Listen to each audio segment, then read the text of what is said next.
Bonjour. Comme je vous ai promis, nous allons passer maintenant à la correction de l'exercice dont je vais vous rappeler l'énoncé. Donc, on a dit que si θ est égal à arc cosinus de 1 sur 4, on va montrer que θ sur pi n'appartient pas à Q. C'est-à-dire que θ sur pi est irrationnel. Donc, il y avait des indications dans l'énoncé. C'est tout d'abord montrer que, quel que soit K appartenant à une étoile, cosinus de K fois θ est égal à PQ sur P indice K sur 2 à la puissance de K. Donc, on va montrer ça par récurrence double.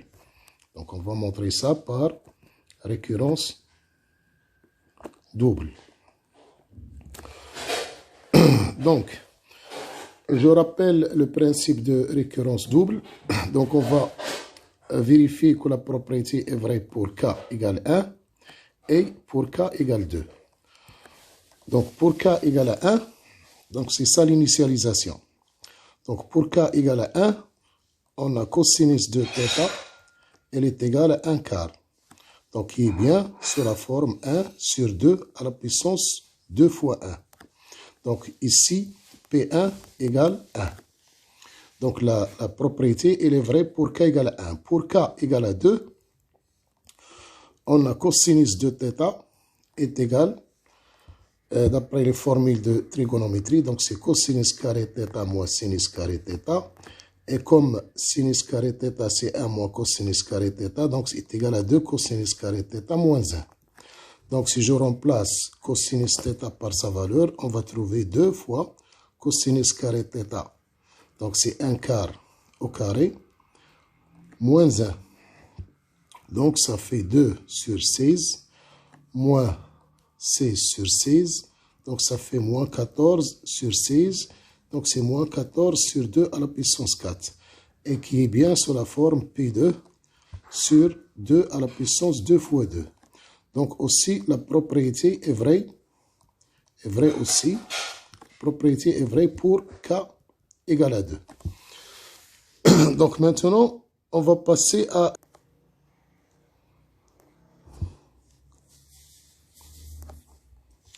Bon, à l'hérédité, on va supposer, bien sûr, que la propriété est vraie pour K et pour K plus 1.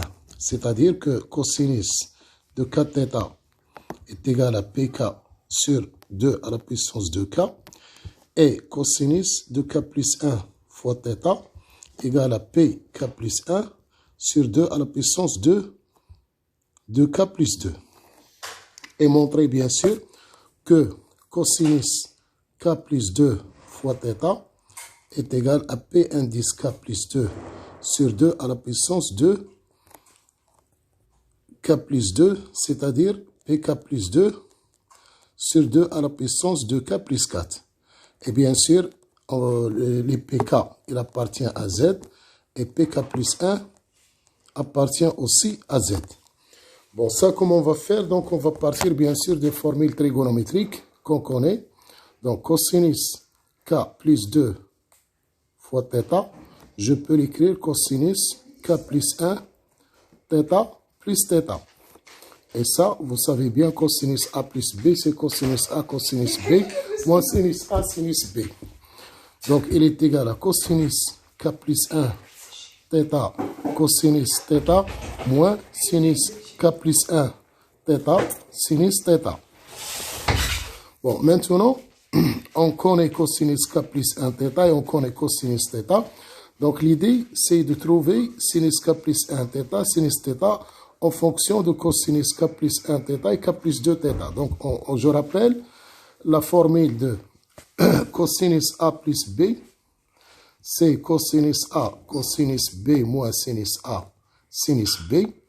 Et cosinus A moins B, c'est cosinus A, cosinus B plus sinus A, sinus B. Donc, si je retranche cosinus A moins B moins cosinus A plus B, donc, je vais trouver 2 sinus A, sinus B. Donc, ça veut dire que sinus A, sinus B, ce n'est autre que 1 demi de cosinus A moins B moins cosinus A plus B. Donc, c'est cette formule que je vais appliquer pour déterminer sinus K plus 1 θ fois sinus θ. Donc, directement, sinus K plus 1 θ fois sinus θ, ce n'est autre que 1 demi cosinus, ici A c'est K plus 1 θ, moins θ, ça fait donc cosinus K θ, moins cosinus A plus B, donc c'est cosinus K plus 2 K plus 2 θ. K plus 2 θ. Voilà, donc, et je vais remplacer ça, je vais remplacer ça ici. Donc, qu'est-ce qu'on aura? Donc, qu'est-ce qu'on aura? On aura cosinus K plus 2 θ. On a dit c'est cosinus K plus 2 θ. On a dit c'est cosinus K plus 1 θ cosinus θ. Cosinus K plus 1 θ cosinus K θ, cosinus plutôt θ, moins 1 demi cosinus K θ, moins 1 demi cosinus K θ, moins cosinus K plus 2 θ, moins cosinus K plus 2 θ.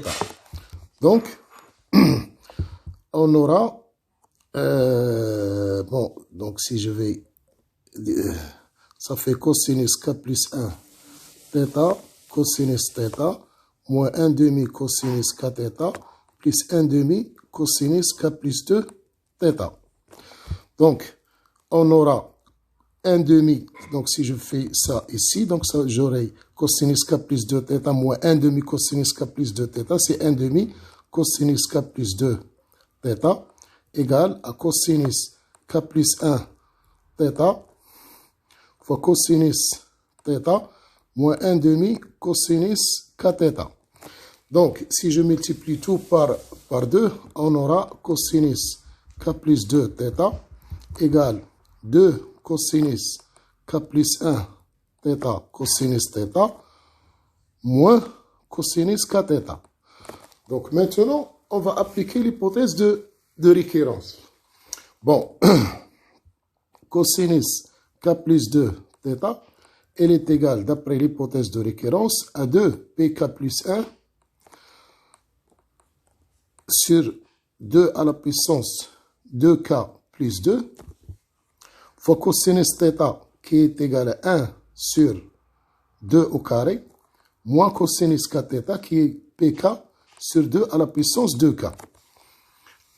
Bien sûr, maintenant, on va ramener tout au même dénominateur. Donc, ça fait ici 2 pk plus 1 sur 2 à la puissance 2k plus 4, moins, donc je vais multiplier ici par 2 à la puissance 4 sur pk sur 2 à la puissance 2k plus 4. Donc, si je réduis au même dénominateur, j'aurai 2 pk plus 1 moins 2 à la puissance 4 pk sur 2 à la puissance 2k plus 4. Et ça est égal à cosinus k plus 2 θ. Donc, si je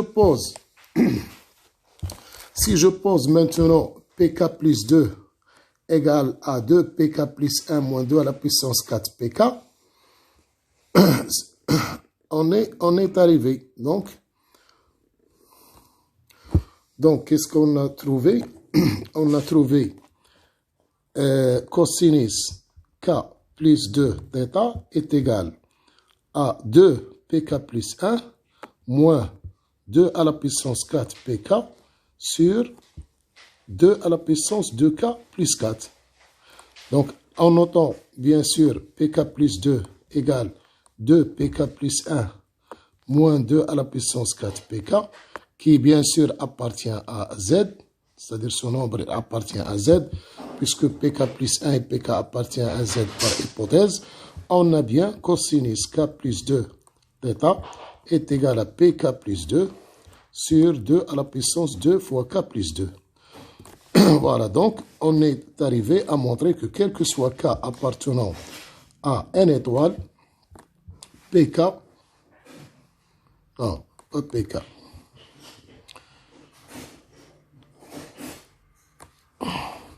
cosinus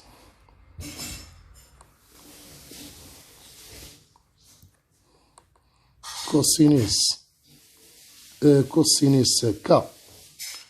θ est égal à PK sur 2 à la puissance 2K. Donc voilà le premier résultat qui a été démontré par récurrence double. Donc, de la même manière, on va montrer que quel que soit K, donc on va montrer par récurrence double aussi que quel que soit K appartenant à une étoile, qu'est-ce qu'on a dit, PK, elle est congrue à 2 à la puissance, si je ne dis pas de bêtises, 2 à la puissance K-1 modulo 2 à la puissance K. Bon, qu'est-ce qu'on a dit? On a dit que P1, donc ça c'est par récurrence double, donc on va vérifier que les premiers termes satisfont à cette relation. On a dit que P1, il est égal à 1, donc 1, il est congru bien sûr à 1 modulo 2, puisque 2 à la puissance 1 moins 1, ce n'est autre que 2 à la puissance 0, et 1, il est congru à 1 modulo 2, donc ça c'est évident. Donc, on va vérifier maintenant aussi que P2, qu'est-ce qu'on a trouvé P2, donc je vais vérifier P2, qu'est-ce qu'on vient P2, je ne sais pas où j'ai mis P2, je vais mettre P2.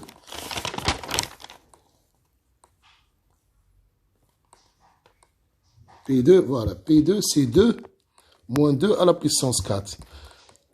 Moins 2 à la puissance 4. Et bien sûr, P2, elle est congrue à 2 modulo 2 à la puissance 4, puisque P2 moins 2 égale moins 1 fois 2 à la puissance 4. Donc, c'est ça la définition. Et moins 1 appartient bien sûr à Z.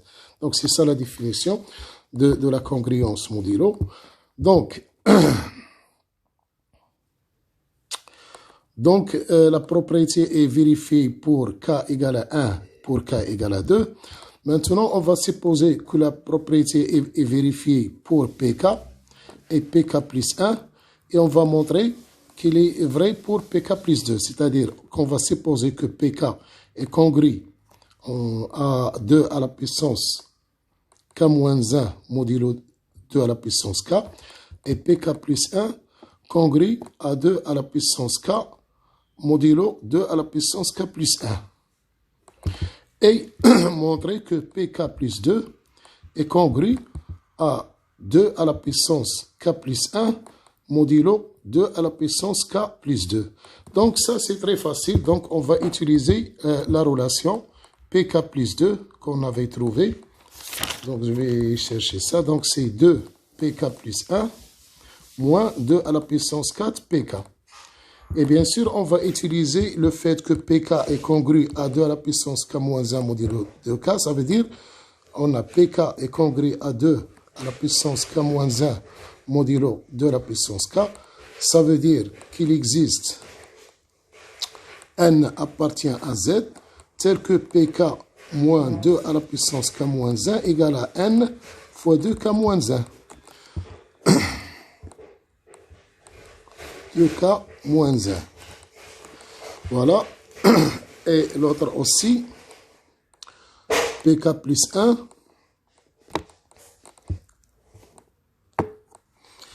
PK plus 1. On a dit qu'il est congru à 2 à la puissance K modulo 2K plus 1.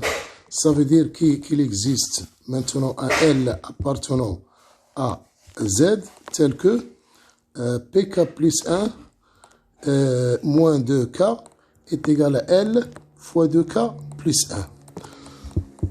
Donc, et je vais remplacer bien sûr PK plus 1 et PK dans la fameuse relation. Donc, on aura PK plus 2 est égal à 2 fois pk plus 1 qui est égal à L fois 2k plus 1 plus 2 puissance k, moins 2 à la puissance 4 fois pk. Et pk, qu'est-ce que j'ai dit pk? Donc je vais revenir pour voir pk. pk c'est n fois 2 à la puissance k moins 1. Donc c'est n fois 2 à la puissance k moins 1.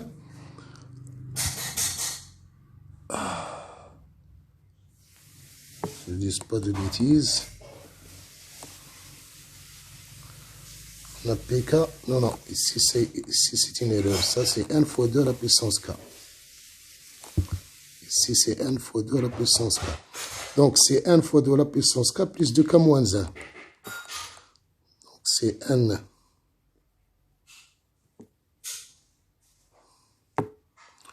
Donc je vais corriger.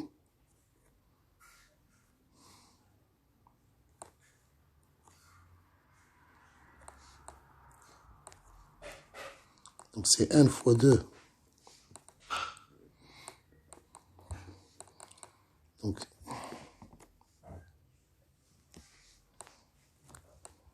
c'est n fois 2 à la puissance k plus 2k moins 1. Voilà, 2k moins 1. Donc maintenant,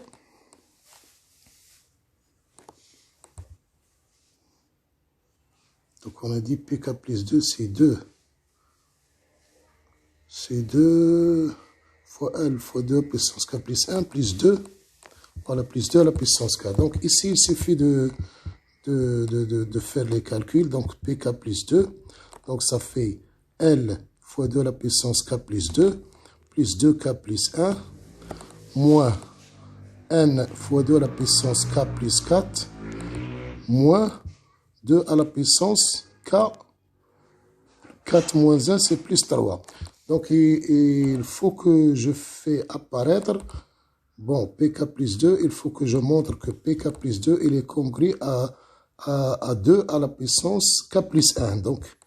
Donc, il faut que, voilà. Donc, ça, donc pk plus 2 moins 2k plus 1, elle est égale à L fois 2k plus 2, moins n fois 2k plus 4, moins 2k plus 3. Et il faut que je factorise par 2k plus 2. Et c'est fini. Donc 2k plus 2, facteur de L moins n fois 2 au carré, moins, ça c'est k plus 3, donc moins 2, moins 2. Voilà, moins 2. Et ça, c'est bien un entier de z. Et voilà, donc on a trouvé que pk plus 2, elle est congrue à 2 à la puissance k plus 1 modulo 2k plus 2. Donc la propriété, elle est vraie pour k plus 2. Donc, quel que soit k appartenant à n étoile, pk, elle est congrue à 2 à la puissance k moins 1 modulo 2 à la puissance k. Voilà, donc maintenant, on a montré ces propriétés qui ont été données par l'exercice, par l'énoncé. Et on va voir en quoi ça consiste ces données. Donc maintenant, je vais rappeler que on veut montrer que si θ égale à arc cosinus de 1 quart, θ sur pi n'appartient pas à Q. Donc ça, on va faire la démonstration par l'absurde. Ça, c'est toujours la même chose. Dans ce type d'exercice, il faut utiliser l'absurde. Donc, on suppose que θ sur pi est égal à un certain pi sur Q avec, bien sûr, P appartenant à Z et Q appartenant à n étoile. Et bien sûr, P et Q premier entre eux. Donc, si on a ça, on aura θ égale à pi fois P sur Q. Donc, ce qui implique Q fois θ est égal à P fois pi. Voilà, maintenant, on va utiliser tout ce que nous avons montré auparavant. Donc, cosinus Q fois θ, ce n'est autre que cosinus P fois pi. Et je connais cosinus P fois Pi, c'est moins 1 à la puissance P. Et maintenant, on va utiliser ce que nous avons démontré auparavant. Cosinus Q fois θ, c'est quoi? D'après l'exercice, c'est P indice Q sur 2 à la puissance 2Q, et qui est égal, bien sûr, à moins 1 à la puissance P. Voilà. Donc, sur 2 à la puissance 2Q, donc, est égal à moins 1 à la puissance P. Voilà. Maintenant, qu'est-ce que nous savons? Nous savons que P à la puissance Q, donc on va utiliser bien sûr les données de l'exercice.